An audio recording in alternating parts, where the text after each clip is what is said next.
the petal I'm going to use for the outside is the Pinwheel petal, it's called.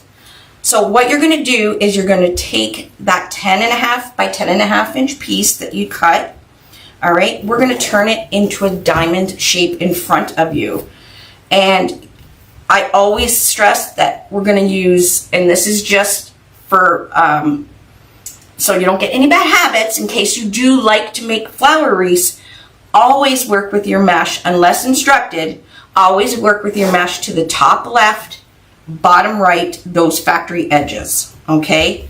And most of the petals are curl up, which means if I let go of this, it's going to curl up on itself, okay? That's the easiest way to explain curl up, curl down, and the factory edges. If you always have your factory edges, like I said, I like to drill this into my students' heads, always have factory edges, top left, bottom right, and then it just comes to you naturally.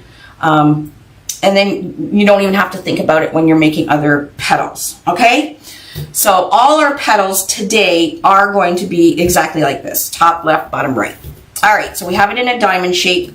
You are going to take this top corner, you're going to bring it down and match it to the bottom corner here, okay? And when you have a square, everything lines up. Now, if it doesn't line up perfectly, do not stress.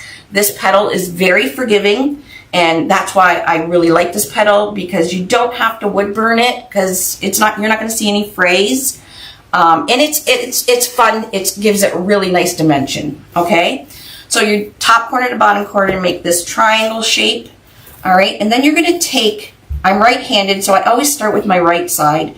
You're going to take this corner and bring the corner down, and this top edge is going to go straight down the middle, just like that.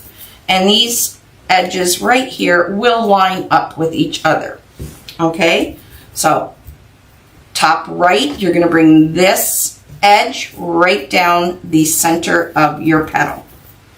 Okay, I'm going to get one of my elastic bands ready.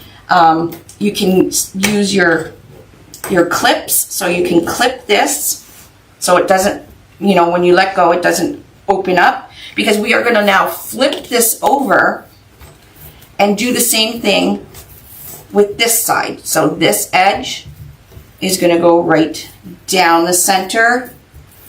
All right, and everything matches up. It kind of looks like one of those handkerchiefs or even a kite. All right, so that's what we have. We have a folded edge on one side and a folded edge on the other side. And then I flip it to the left, only because I'm right-handed, and then we're going to scrunch up.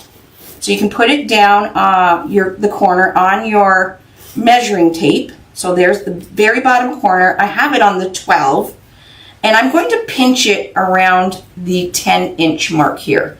So we're going to make like a 2-inch tail. So at 2 inches, I'm bringing the bottom up to the middle, and then I'm going to bring the top down to the middle. Okay, I'm going to take this little rubber band that we brought out, and I'm going to band this.